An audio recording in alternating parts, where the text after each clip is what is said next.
রে প্রিয়া, এটা কি দেখছি আমি? এটা তো সত্যি হয়ে গেল।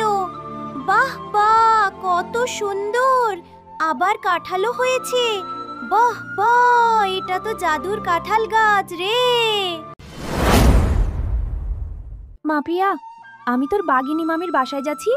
মা, আমিও যাব, আমাকেও নিয়ে চলো। মারে, তুই কি করতে যাবি? আমি তো কাজের জন্য যাচ্ছি। মা, বাঘিনী মামির ছেলে আমার বন্ধু হয়েছে। গতকাল আমাকে যে স্কুলে ভর্তি করেছে ও সেই স্কুলেই পড়ে। আচ্ছা মা, ঠিক আছে। যেহেতু তোর বাঘিনী মামির বাড়ি খুব কাছেই, তাই তোকে নিলাম। এখন চল। আরে শেফা, তুই এসছি? তা বেশ ভালো। সাথে কে, মেয়েও এসছে নাকি? আচ্ছা চল, বাগানে কাঁঠাল পাড়তে যাব। মা, আমারও যে কাঁঠাল খুব পছন্দ। তুমি বাঘিনী মামিকে বলে আমার জন্যও কাঁঠাল এনো কেমন? আচ্ছা রে প্রিয়া, যা এখন তুই গে তোর বন্ধুর সাথে খেলা কর, আমি একটু কাজ করি।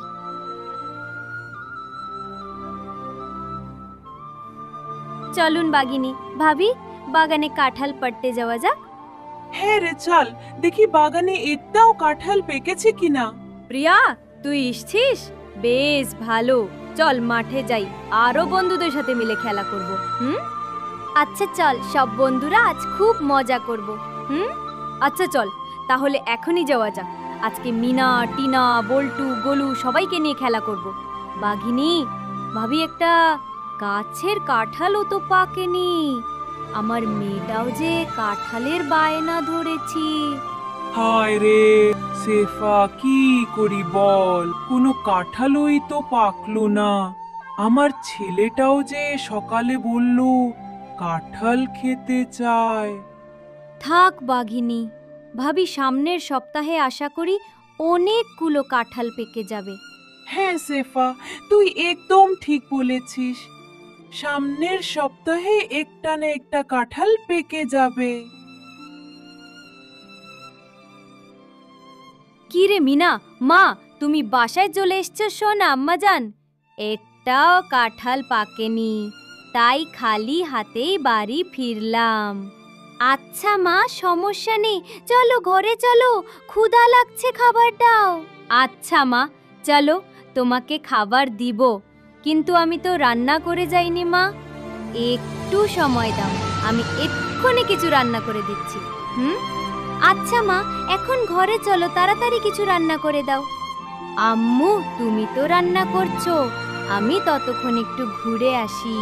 কি বলো? ঘরে খুব গরম লাগছে গো আমার। আচ্ছা মা, ঠিক আছে, তবে তাড়াতাড়ি চলে এসো।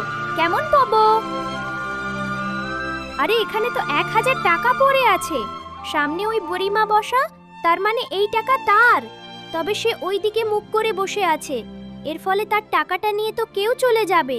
আমি তাকে ডেকে বলি, তাহলে ও বুড়িমা, ওগো বুড়িমা, শুনছো? তোমার টাকা পড়ে আছে। বাহ মেয়ে, তুমি তো খুব সংস্কারী মেয়ে।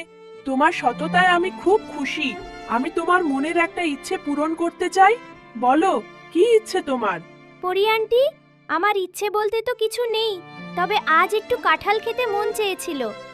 ও তাই? আচ্ছা, তাহলে আমি তোমাকে একটা বীজ দেই। নাও, এটা তুমি তোমার বাড়ির সামনের পুকুরে ফেলে দিও। এর পরের দিন সকালে গিয়ে দেখো। আচ্ছা, এখন তুমি ঘরে ফিরে যাও।